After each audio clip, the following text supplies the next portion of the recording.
of Bangladesh, and at that moment my research topic was born. This research is all about using artificial intelligence to predict where and what type of waste will be produced, and using that data to collect, recycle and transform them into useful resources. Now the question is, what makes my idea unique than the existing waste management system? Entropy forecasting.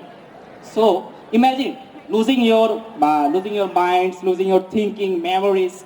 That is what Alzheimer's disease is. It's a progressive brain disorder which doesn't happen overnight. It's a very long progressive disease, and the problem is there is and drought in Bangladesh. As we know, Bangladesh is an agricultural country and its GDP depends mostly on agricultural. Drought is a serious element here to analyze. So I have made an analyze dividing our whole country in 3 clusters and analyzing how drought affects our country. Here you can see a map of our country from where I collected my data, and a methodology here is shown that how I completed my research. The data collection was done through the NASA PowerPoint deck, and the data pre-processing were done using various methods.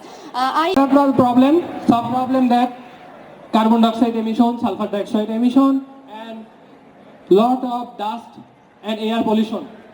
Because of that, not only environmental effect has been happening, also physical effect, that is human health effect. What are the human health effect? About a report shows that around 6,000 premature and almost 45% of our country is polluted, our environment is polluted from plastic, and among them 10 to 12% is direct contribution to plastic bags. And almost 10 to 14% of our trees are cut for only making paper, and 20% of our air is being polluted by leaves burning.